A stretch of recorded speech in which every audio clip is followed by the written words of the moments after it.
Conservar la naturaleza es preservar la tierra salvaje intacta, con todas sus piezas.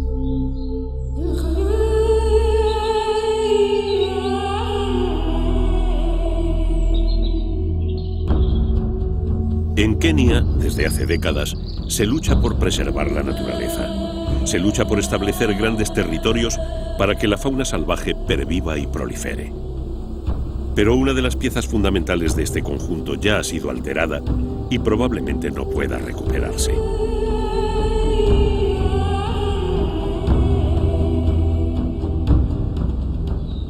La imagen de los leones descansando en la sabana, la de los grandes felinos o la de los cocodrilos se han convertido en el mayor icono turístico del país.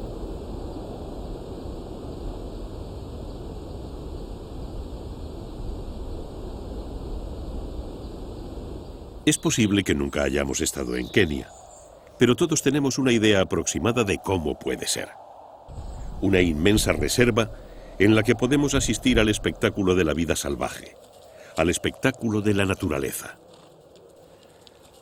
Al amanecer, las praderas se llenan de herbívoros y el ciclo de la vida da una vuelta más. Todo parece estar colocado en su sitio. Pero para que la tierra permanezca intacta, han de estar presentes todas las piezas, y la más importante es el hombre, el único ser vivo capaz de modificar su entorno e integrarse en él. Si el hombre cambia drásticamente sus costumbres o su modo de vida, todo el ecosistema en el que habita se pone en peligro.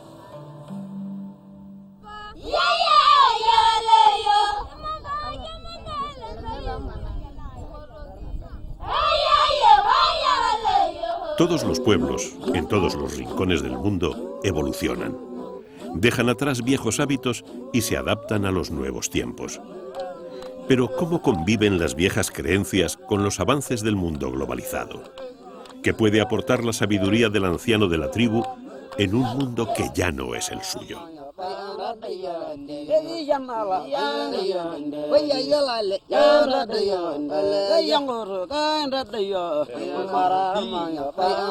En este viaje de Torre de Babel, nos vamos a trasladar a Kenia para visitar los parques naturales más famosos del mundo.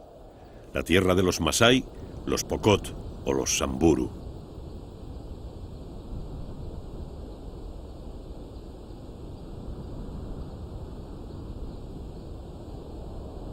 Enclavado en el Valle del Rift, una falla geológica que afecta el relieve de toda África Oriental, el sur de Kenia es una interminable sabana arbustiva en la que las lluvias son muy variables y las sequías frecuentes.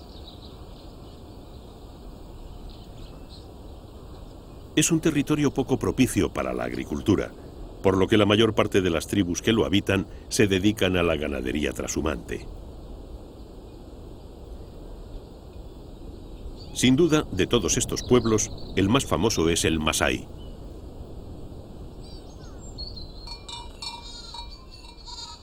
Según las creencias tradicionales, Engai, el dios de la montaña, concedió a los Masái todo el ganado del mundo. Con este convencimiento no es de extrañar que las reses sean su posesión más apreciada, el determinante del estatus social del clan, la principal fuente de ingresos y de alimento, su única ocupación y un elemento siempre presente en sus tradiciones y en su vida cotidiana.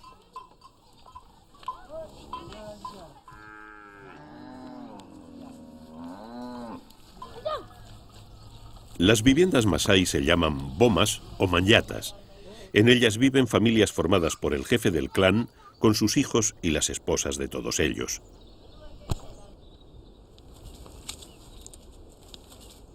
Las chozas de madera se construyen alrededor del cercado donde se encierran las reses para mantenerlas a salvo de ladrones y de los depredadores. Cuando el corral queda vacío, se retira el estiércol para usarlo como combustible o como aislante para paredes y tejados.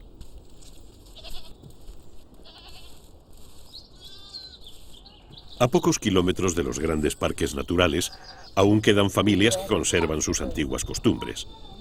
Máximo aprovechamiento de los recursos y un profundo respeto a la naturaleza. Pero cada vez resulta más difícil vivir como antaño.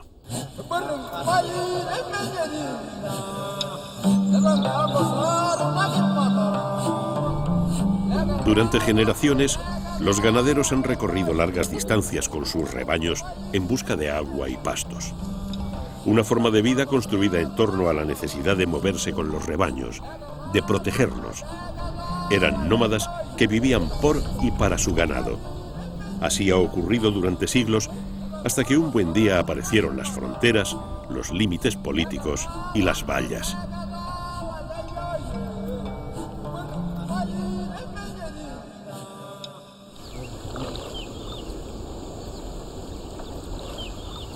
En las zonas cercanas a los parques se está produciendo otro tipo de cambios.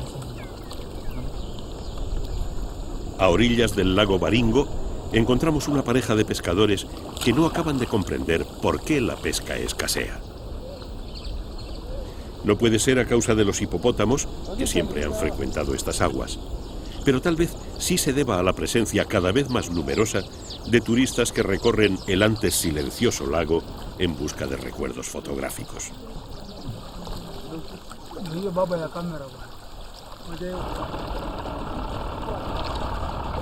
Si estos curiosos turistas supieran que el ataque de un hipopótamo es letal y que estos rechonchos animales matan a más seres humanos que los leones o los leopardos, tal vez actuarían con mayor precaución.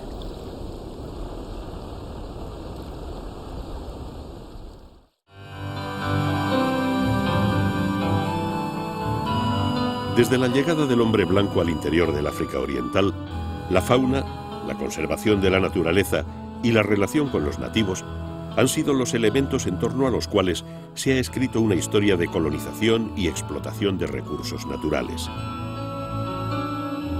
En 1897 se funda Nairobi, en la línea férrea entre Mombasa y el lago Victoria, y en menos de una década las tierras altas de Kenia se convierten en el paraíso de la caza mayor. Los colonos blancos crearon un diminuto Reino Unido con sus campos de golf, sus casas ajardinadas, sus clubs y sus gin tonics. Los nativos se convirtieron en mano de obra y los grandes animales salvajes en el objetivo de todos los rifles. Cuando la ciudad no era más que un conjunto de bungalows, más parecido a un campamento militar que a una urbe, tuvo lugar la partida de caza más famosa de todos los tiempos, celebrada para agasajar al presidente americano Theodore Roosevelt.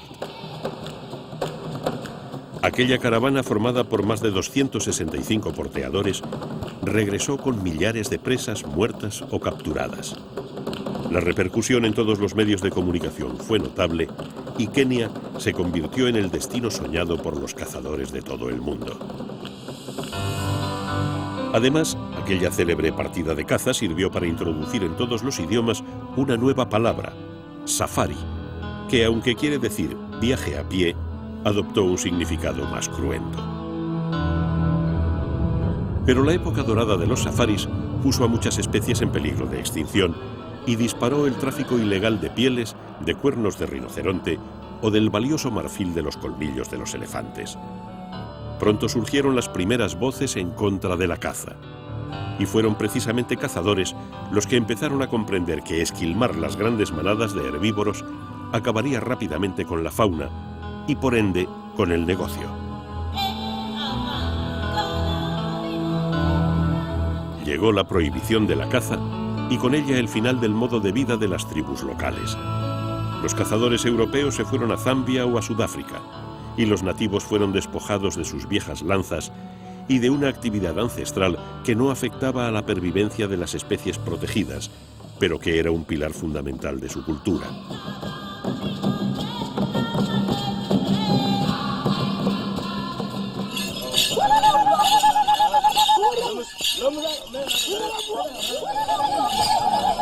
El sacrificio ritual de una res es habitual en las celebraciones tradicionales.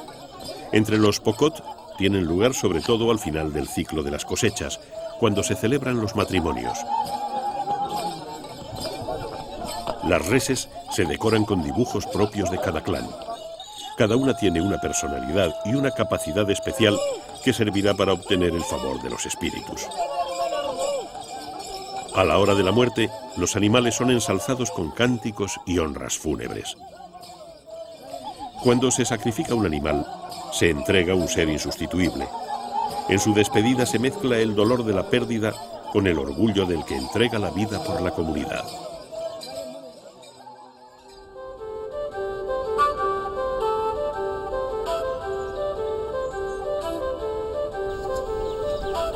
Los Pokot, al igual que los Masái, son un pueblo ganadero que se ha visto obligado a abandonar sus costumbres nómadas y se ha hecho sedentario. Pero esta zona de Kenia es poco fértil y está sometida a ciclos prolongados de sequía. Esto, unido al mal aprovechamiento de las tierras, produce cosechas insuficientes que colocan a los Pokot en una situación precaria.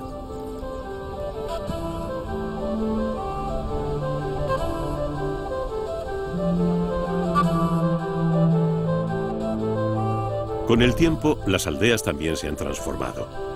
Los grandes corrales han dejado paso a los graneros construidos en alto para mantener el cereal cosechado en lugar seco y alejado de las reses.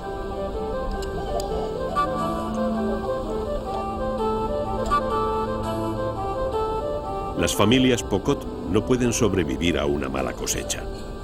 Y cada vez son más los que emprenden camino hacia los suburbios de Nairobi en busca de mejor suerte. Las chozas abandonadas son los únicos restos que quedan de su presencia.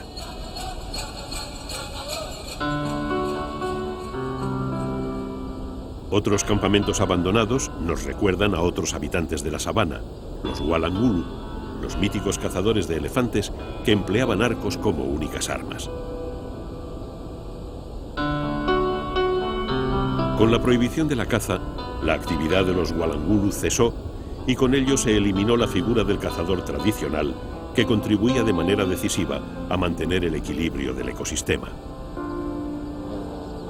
Por suerte, dentro de las reservas naturales, el ciclo de la vida sigue su ritmo sin la participación del ser humano.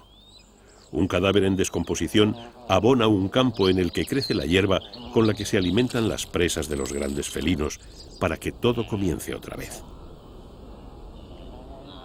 Las manadas de herbívoros se extienden hasta el horizonte, componiendo hermosas postales que se han convertido en la imagen más típica de África, su reclamo turístico más importante y, por supuesto, la principal fuente de riqueza de países como Kenia y Tanzania.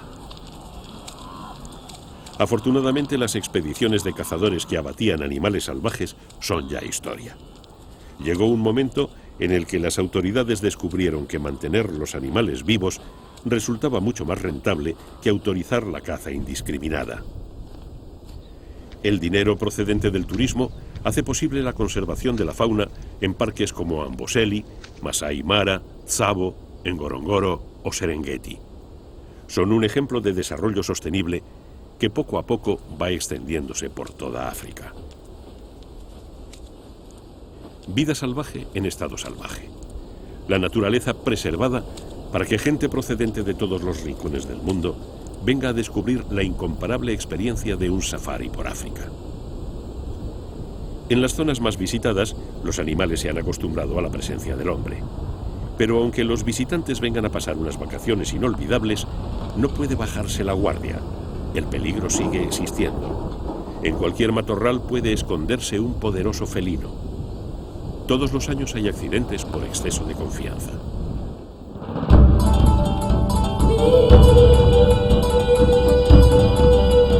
Kenia se ha convertido en un destino turístico de primer nivel y gracias a eso la fauna africana sigue existiendo. Los espacios protegidos son fundamentales para preservar la vida salvaje y para acabar con la caza furtiva. El animal más beneficiado ha sido el elefante. La prohibición del comercio del marfil ha acabado con la amenaza de la extinción de esta especie.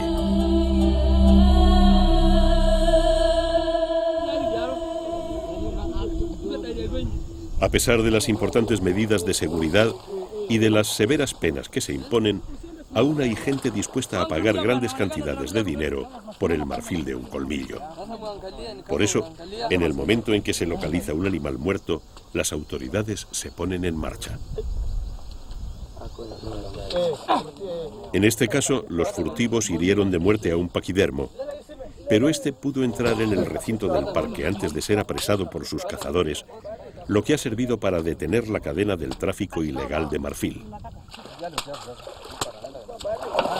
Un colmillo de elefante adulto puede llegar a pesar más de 100 kilos, y para arrancarlo de la potente mandíbula del animal muerto hace falta fuerza y destreza.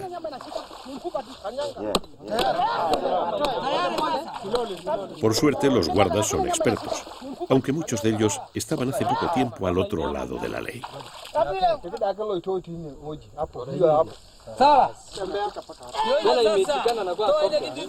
El desarrollo sostenible ha servido para dar una salida a los descendientes de los Walangulu, aquellos legendarios cazadores de elefantes que se han convertido en la primera línea de protección de estos animales.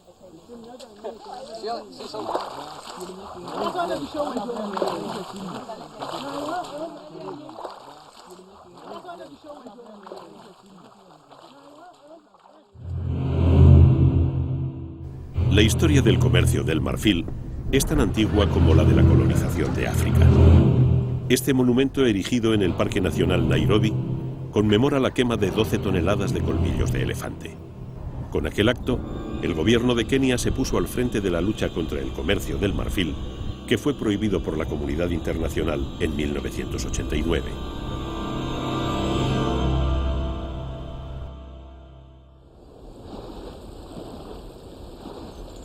Pero la importancia de los elefantes no solo se limita a que sean objeto de codicia por el marfil. Las manadas de elefantes son una bendición para África.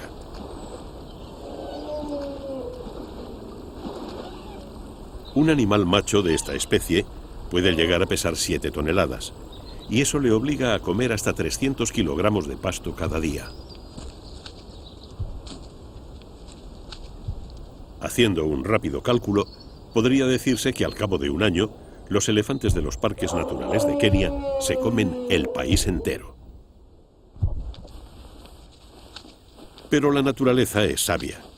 La digestión de los elefantes es muy poco eficaz, de forma que los excrementos están repletos de semillas que sobreviven al viaje a través del interior de los paquidermos y quedan depositadas en tierra, envueltas en una nutritiva bolsa de abono.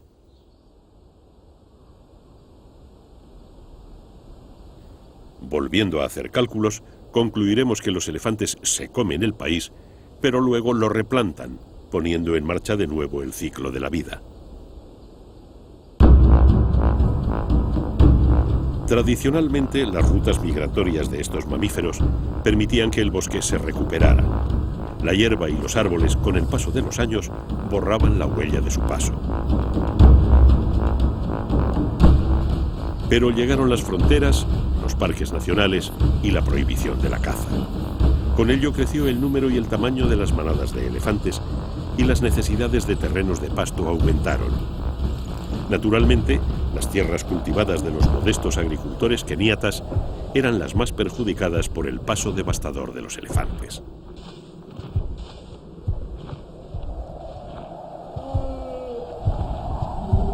El tránsito de una majestuosa manada de maravillosos animales protegidos por la ley condenaba a los nativos al hambre, porque tras el paso de una manada de elefantes no queda nada.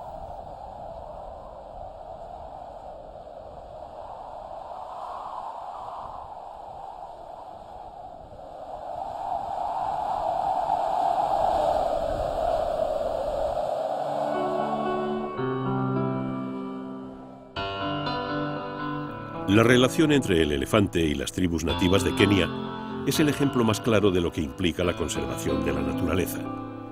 El efecto de la desaparición de cualquier elemento provoca una dramática reacción en cadena. Los seres humanos somos siempre la causa y la víctima de todos los cambios, pero por suerte parece que hemos descubierto que somos capaces de enmendar nuestros errores.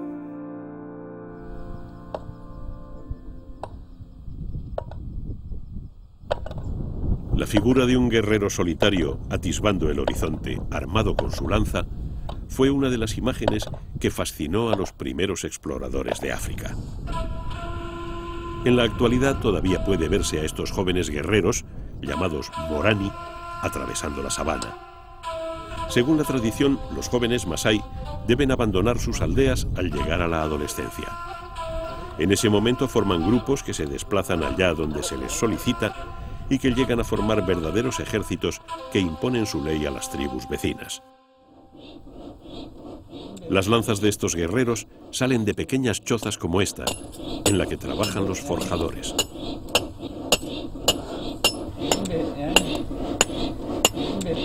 Estos expertos maestros armeros son una figura muy respetada en todas las tribus africanas, puesto que de la eficacia de sus armas dependía en muchas ocasiones la supervivencia de toda la tribu.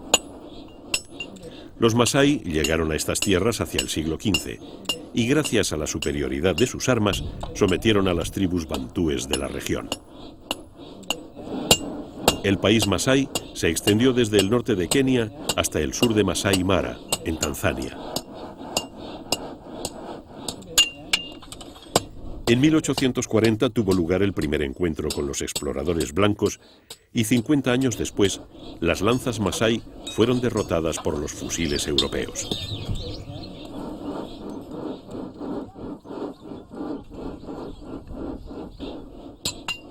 Con la prohibición de la caza, los forjadores se han transformado en fabricantes de aperos de labranza, aunque aún conservan la destreza necesaria para confeccionar las temibles lanzas masái.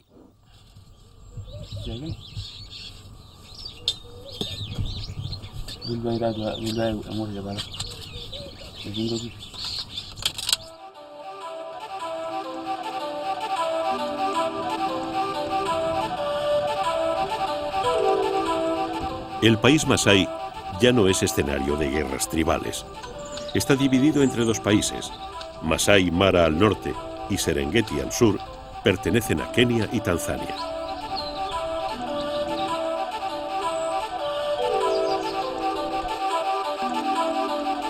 Sin embargo, los Morani siguen siendo los amos de la sabana. Este trozo de África es suyo. Su herencia y su cultura hunden sus raíces en esta tierra, y por eso los guerreros masái están condenados a defenderla.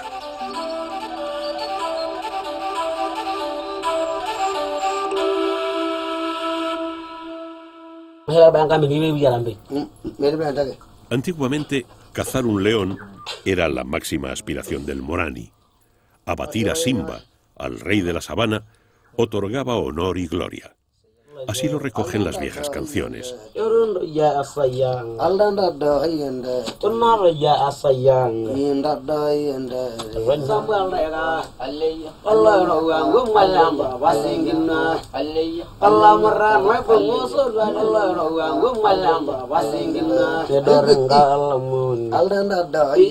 Y así lo cuentan los rumores que recorren la sabana. Todos los años se habla de que en algún remoto paraje un Morani se enfrentó cuerpo a cuerpo con el temido león y le venció.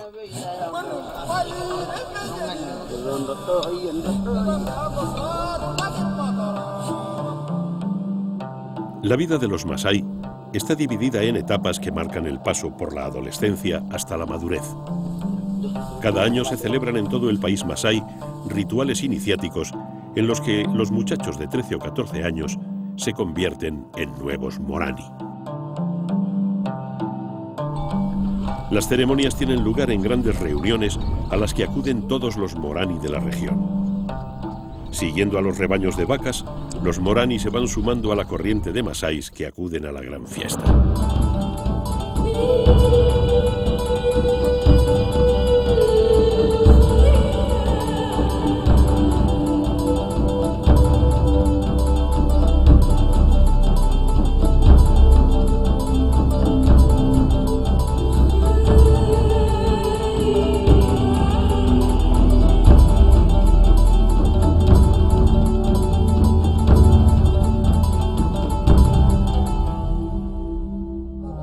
Al igual que los masái, otros pueblos de la región, como el Samburu o el Pokot, conservan algunas de sus antiguas costumbres.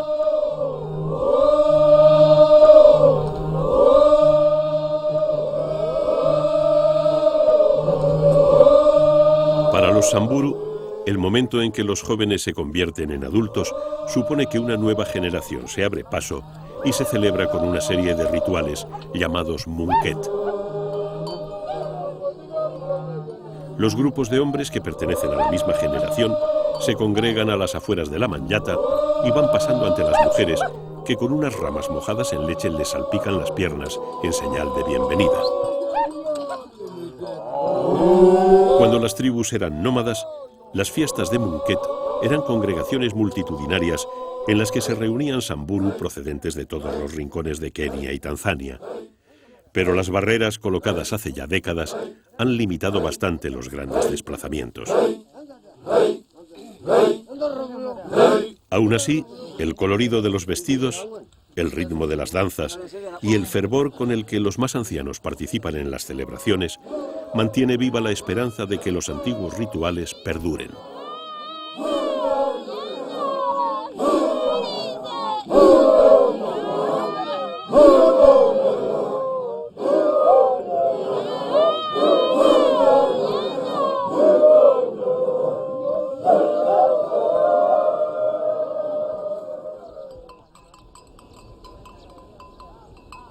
También siguen celebrándose matrimonios a la antigua usanza. Se trata de uniones concertadas entre las familias en las que se pone de manifiesto la importancia del ganado.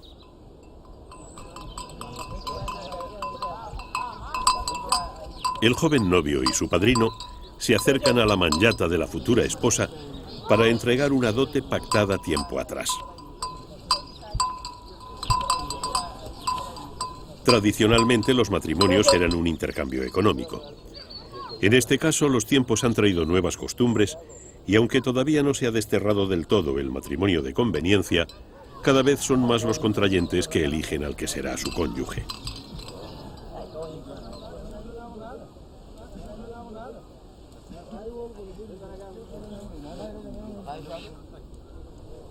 Los grandes acontecimientos comienzan siempre con el sacrificio de las reses, empezando por la más importante del rebaño.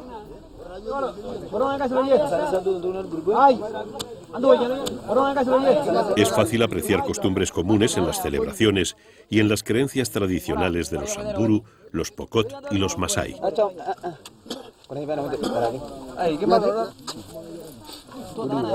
La más evidente de todas ellas es la de beber la sangre de las reses muertas.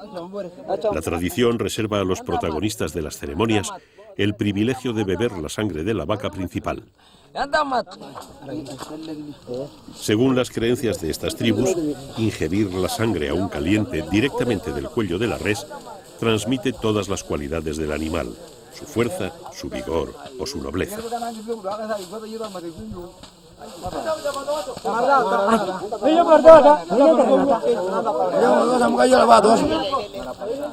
Durante el Munket, serán los jóvenes iniciados los que beban sangre directamente del cuello de la vaca por primera vez. En las bodas, este honor corresponde al novio.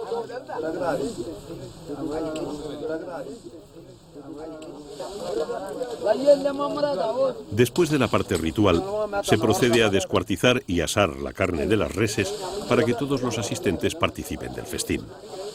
Aunque se trata de tribus ganaderas, la carne de vaca es un manjar que se reserva para ocasiones especiales.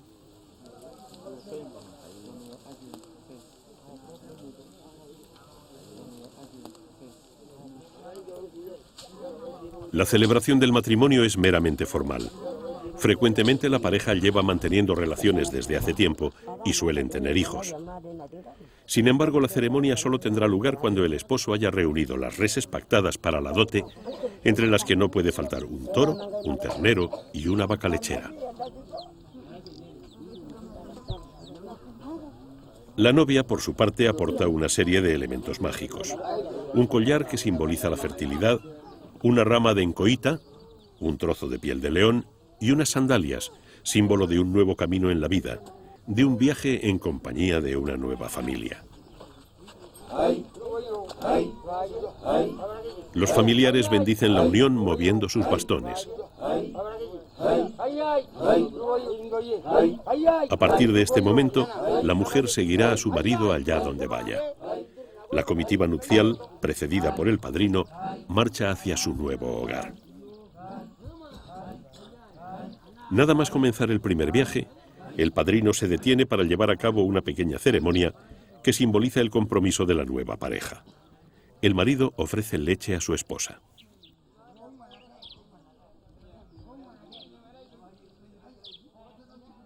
A partir de ahora, él velará por el bienestar de su compañera y ella le seguirá fielmente y procurará concederle una numerosa descendencia.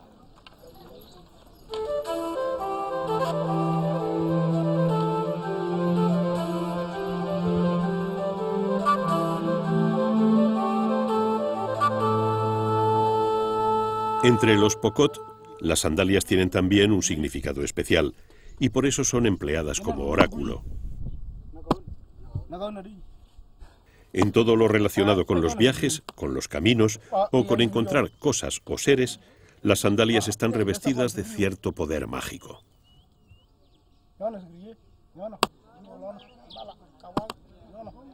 El más allá es algo que influye en todos los aspectos de la vida, hasta en las cosas más mundanas, por lo que los adivinos son personajes muy influyentes.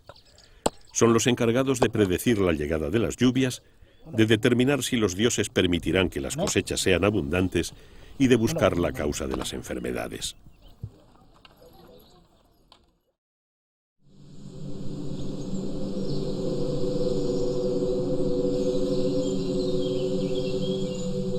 Pero a pesar de la constante mediación de los espíritus, los Pokot no atraviesan por una época de abundancia. La agricultura no es suficiente y recurren a otras actividades como la recolección de frutos, de bayas y de miel.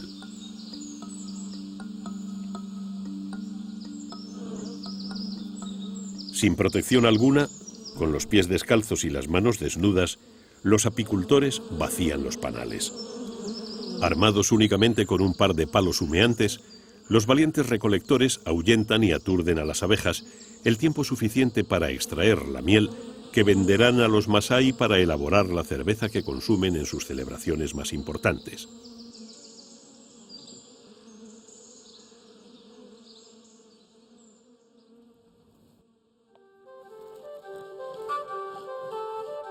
Al igual que las tribus vecinas, la vida de los Pokot se divide en diferentes etapas.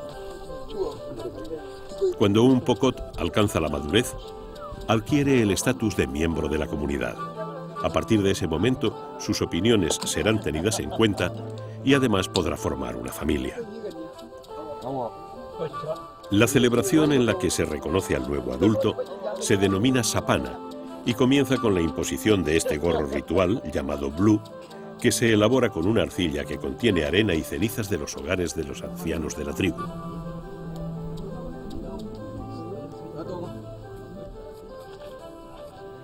Después de extender el barro con una espátula y antes de que se seque, se añaden diferentes ornamentos propios de cada familia o cada clan. Y cuando el blue adquiere su forma definitiva, se pinta de diferentes colores.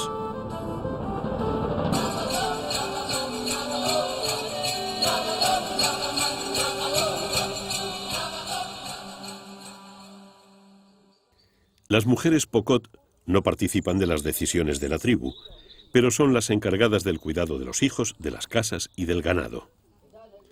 Además, por si esto fuera poco, deben competir en belleza con las vacas, puesto que según una expresión muy empleada entre ellos, las reses son más bellas que las mujeres, y se considera un elogio decirle a una mujer que es tan hermosa como una vaca.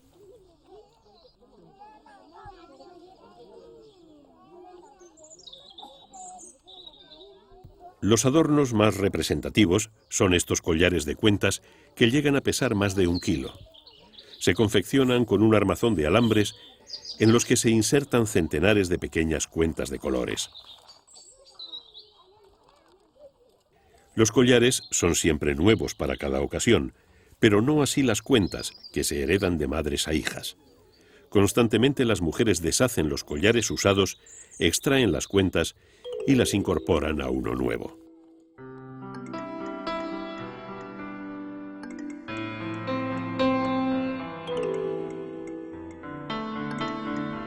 Los diseños expresan la condición de la mujer que lo luce, el clan al que pertenece, si está casada o si tiene hijos.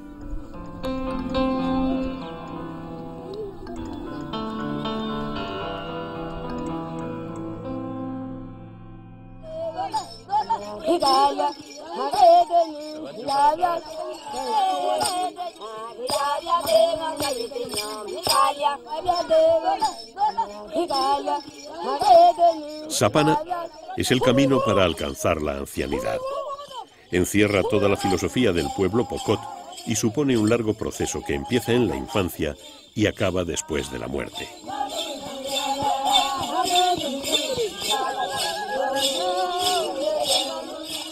Cuando fallece un anciano se convierte en objeto de culto. Antiguamente, durante sus honras fúnebres, se abandonaba a los niños más pequeños en el campo para que fueran devorados por los animales salvajes. Era una macabra ofrenda que se realizaba para que los espíritus del bosque acogiesen con agrado el alma del difunto.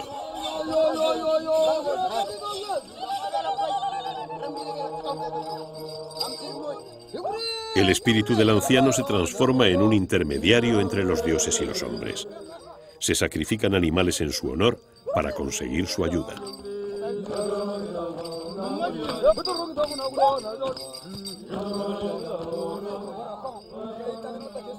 Gracias a la mediación de los espíritus, se puede invocar a la deidad suprema, Tororot, pero se recurre con más frecuencia a otros dioses menores, como el sol o la luna, y a los que moran en la sabana, que siempre son los más cercanos.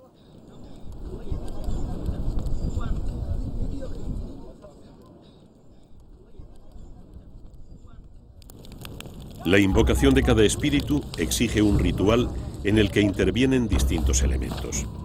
En este caso, el mensaje del más allá se manifestará a través de la acción del fuego.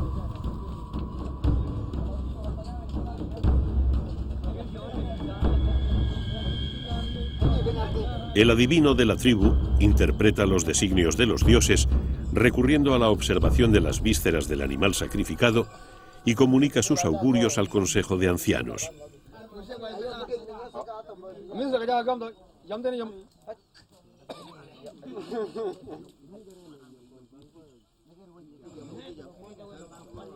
Si los augurios no son buenos, el adivino recurrirá a la mediación del anciano fallecido, vertiendo sobre su tumba la sangre del animal sacrificado.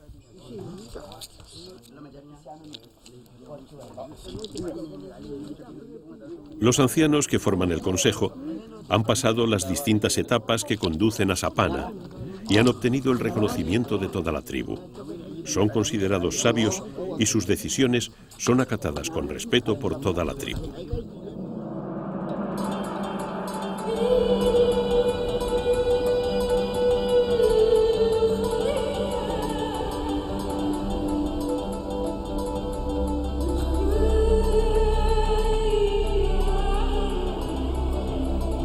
Visto desde el aire, es imposible determinar dónde termina Masai Mara y dónde empieza el Serengeti. La frontera entre Kenia y Tanzania es una raya imaginaria que corta los territorios tradicionales de los Masai.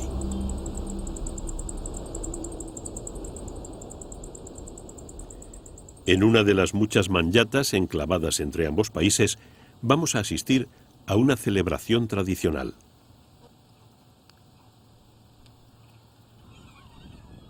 Una nueva generación de niños va a convertirse en Morani, en guerreros, después de pasar el duro trance de la ceremonia de circuncisión.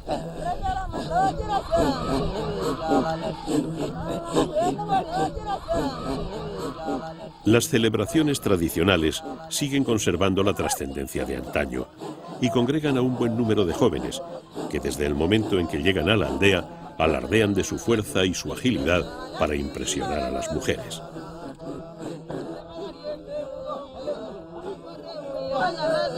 Los jóvenes que van a ser circuncidados admiran a los mayores.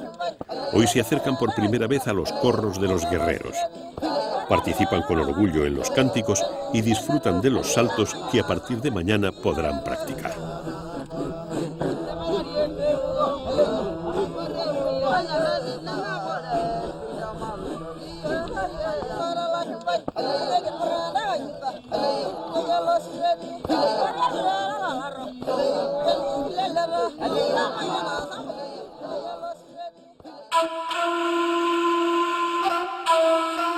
Fuera de la aldea aguardan los alamoratani, una mezcla de sacerdotes y cirujanos que son los encargados de dirigir la ceremonia y practicar las dolorosas circuncisiones a los adolescentes.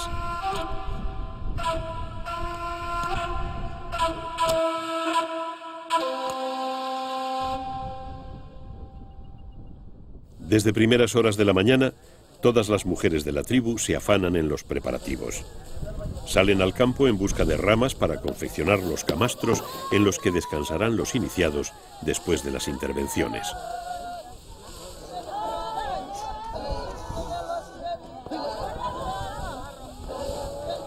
La vida de las mujeres también está marcada por diferentes etapas iniciáticas. La más importante es el abandono de la adolescencia, que significa que ya pueden contraer matrimonio.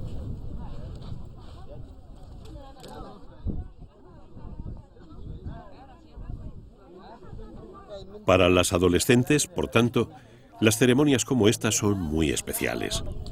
Es momento de concertar futuros enlaces y de que los jóvenes de todas las aldeas de la región tengan oportunidad de conocerse.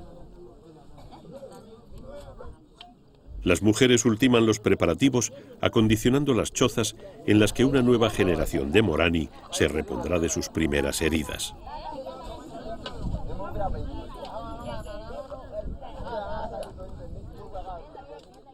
A medida que pasan las horas, la actividad aumenta. Durante 2 días, la Manyata va a convertirse en el punto de reunión de todos los clanes masái. La ceremonia de iniciación comienza con el rapado de la cabeza.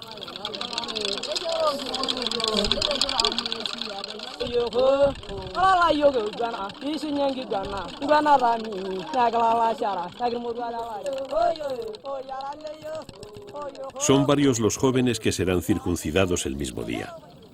Todos ellos compondrán una promoción que estrechará sus lazos de camaradería y amistad durante sus vidas. Por ello, todos los iniciados están juntos y se animan unos a otros para darse valor.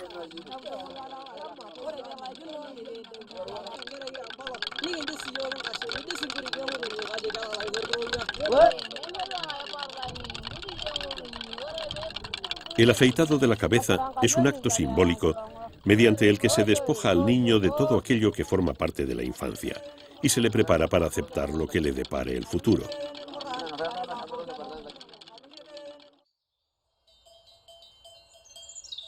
Como no podía ser de otra manera, el ganado forma parte esencial de las celebraciones. Las reses reservadas para ser sacrificadas en la ceremonia han sido decoradas con dibujos propios de cada clan.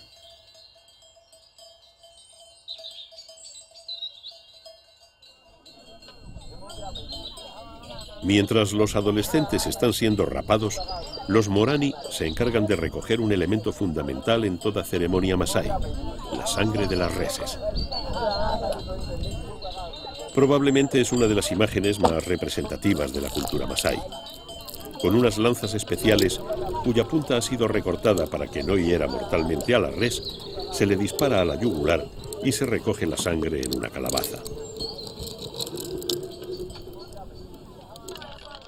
La mezcla de sangre y leche de vaca se considera el mejor de los alimentos y será ofrecida a los jóvenes después de la circuncisión.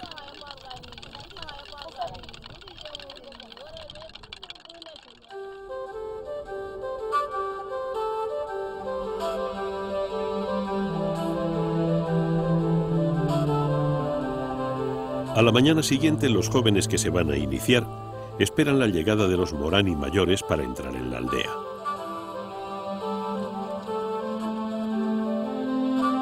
El cuchillo del Alamoratani aguarda. Los jóvenes saben que no va a ser un día fácil, pero llevan años soñando con él. El primer acto del día es la confección de las sandalias rituales.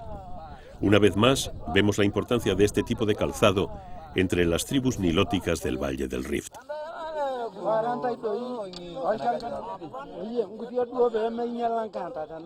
Esta costumbre ancestral se relaciona con el carácter nómada del pueblo masái y con el inminente abandono del hogar del iniciado que vagará por los campos durante una larga temporada.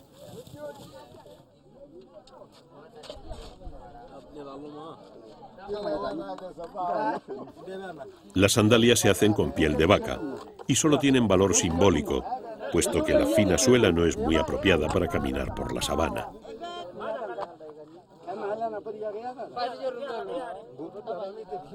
Una vez confeccionadas, los Alamoratani las bendicen escupiendo sobre los pies de los jóvenes.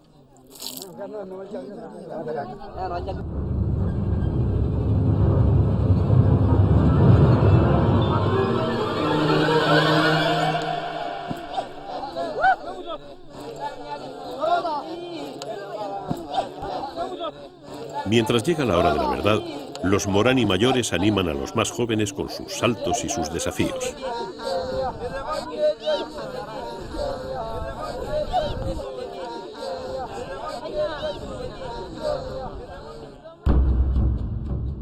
Con una rápida intervención, el Alamoratani pone fin a la infancia de los iniciados. A partir de este momento muere el niño y nace el guerrero. Y lo primero que ha de hacer un guerrero es reponerse de las heridas.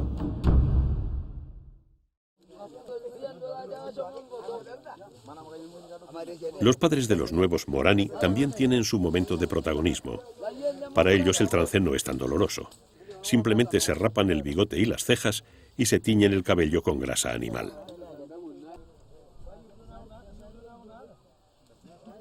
En presencia de los ancianos, se realiza una ceremonia en la que se bendicen una serie de objetos que representan la adquisición de la sabiduría y de la madurez. Una lanza, una calabaza y especialmente la pequeña banqueta de madera en la que se sentará en las reuniones con los jefes de la tribu.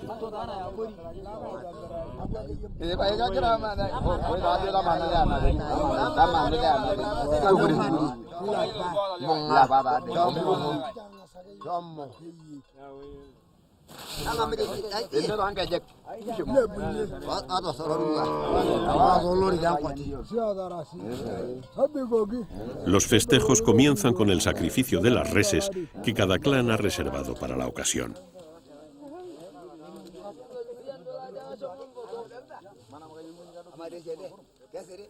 Los Morani se encargan de matarlas, desollarlas y prepararlas para su consumo. Pero antes disfrutan de lo que para ellos es un auténtico manjar, la sangre aún caliente, bebida directamente del cuello del animal muerto.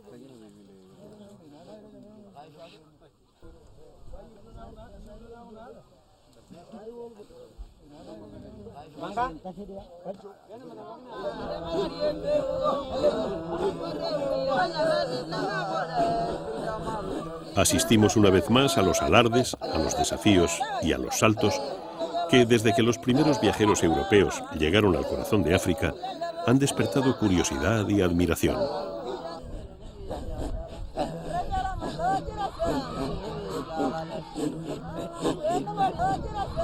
Pocos pueblos africanos han conseguido forjar una leyenda comparable a la de los guerreros masái.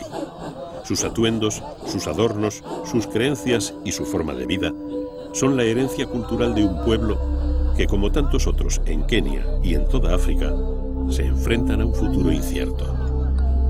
La imagen de una sabana vacía y sin vida es una pesadilla. Con el tiempo el hombre ha comprendido la importancia de preservar la naturaleza y ha puesto fin al deterioro de los espacios naturales.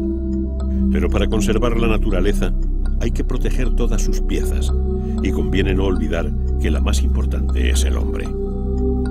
El progreso y la globalización tienden a unificar nuestras costumbres, pero África no será lo mismo sin las ceremonias Samburu, sin la música ritual de los Pokot y sin la presencia de un Morani armado con su lanza en el horizonte.